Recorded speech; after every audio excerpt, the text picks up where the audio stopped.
Длабокиот минус до 20 степени под нулата, сувиот снег и сушата по нив ќе го намалат бројот на инсекти во регионот.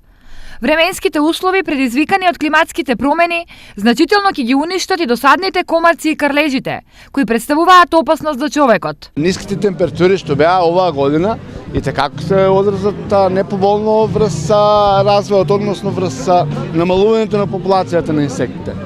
Затоа што самите места на презимување, каде што презимуваат, без разлика инсектите во кој стадиум презимуваат, и како беа погодени од тие ниски температури, може да принесат за намалувањето на популацијата на тие. Проценката на инсектолозите е само анализа на состојбата, но за нивно целосно уништување неопходно е прскање и од земја и од небо. Неколку години наназад прскањето секоја општина го врши индивидуално. Доколку постапката е правилна, ќе донесе ефект, тврдат експертите. Не би имало никаков проблем тоа да се изведе и на ниво на општина. Не мора да се организира на ниво на држава, затоа што не можете вие на ниво на држава да имате ист континуитет, односно иста појава на самите штетници. Некаде ги има повеќе, некаде помалку и на тој начин се пратат и на тој начин се организира тоа сузбивање нивно.